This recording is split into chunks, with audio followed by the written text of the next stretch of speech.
1000 دینار۔ شہر کے بازار میں رفیق کی کپڑے کی دکان تھی۔ رفیق ایک نیک اور ایماندار تاجر تھا۔ وہ صبح فجر کی نماز پڑھ کر ذکر وغیرہ سے فارغ ہو کر دکان کھولتا اور جیسی ہی ظہر کی اذان ہوتی وہ دکان بند کر کے مسجد چلا جاتا۔ اللہ رب العزت نے بھی اس کے کاروبار میں برکت دی تھی۔ رفیق کا شمار مالدار لوگوں میں ہوتا تھا۔ رفیق کے پاس ایک تیلی تھی جس میں رفیق نے 1000 دینار سونے کی سکھی رکھی ہوئی تھی۔ ایک مرتبہ رفیق کو کاروبار کے سلسلے میں دوسری ملک جانا تھا۔ وہ اپنے ایک قریبی دوست عامر کے پاس اپنی تیلی لے کر گیا اور اس سے کہا کہ بھائی عامر، میں کچھ عرصہ کے لیے دوسری ملک جا رہا ہوں اور تمہارے پاس اپنے ایک امانت چھوڑ کر جا رہا ہوں۔ امید ہے تم اس کی حفاظت کرو گی۔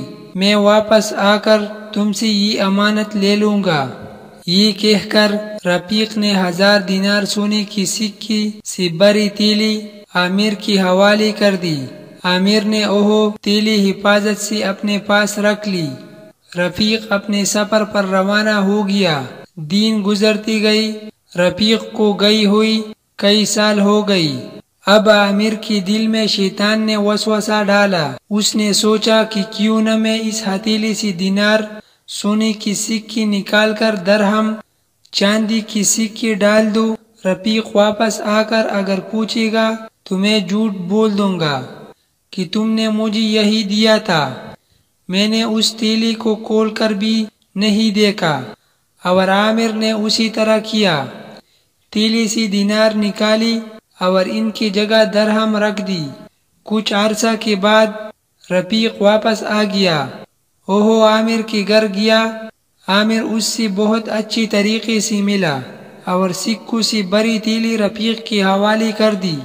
رفیق نے گھر آ کر تیلی کھولی تو وہ یہ دیکھ کر حیران رہ گیا کہ تیلی بجائے دینار سونے کی سکے کے درہم چاندی کی سکھی سے بھری ہوئی ہے۔ اب تو رفیق بہت پریشان ہوا۔ وہ بھاگتا ہوا عامر کے پاس گیا اور اسی ساری بات بتائی۔ عامر بہت غصہ ہوا اور کہا کہ ایک تو میں نے تم پر احسان کیا اور تمہاری مال کی حفاظت کی، اور اب تم مجھ پر چوری کا الزام لگاتے ہو۔ بیچارہ رفیق گھر واپس آیا۔ 2 رکعت نفل نماز پڑھی، اللہ سے دعا مانگی کہ اے اللہ، میں تو ہر سال اپنے مال کی زکوٰۃ بھی نکالتا ہوں، اور جس مال کی زکوٰۃ نکل جائے اس کی آپ حفاظت فرماتے ہیں۔ میرے مال کی حفاظت فرما کر مجھے واپس لوٹا دیجیے۔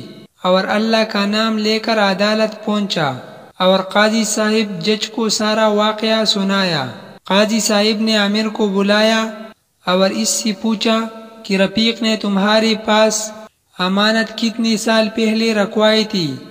اس نے کہا 5 سال پہلے۔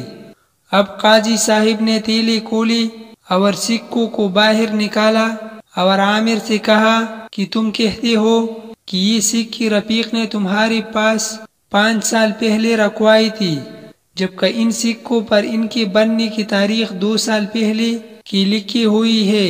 اس کا مطلب ہے کہ تم جھوٹ بول رہے ہو۔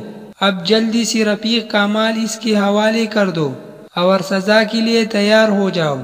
عامر نے شرمندگی سے اپنا سر جھکا لیا اور اپنے جرم کا اقرار کرتے ہوئے رفیق کا مال اس کے حوالے کر دیا۔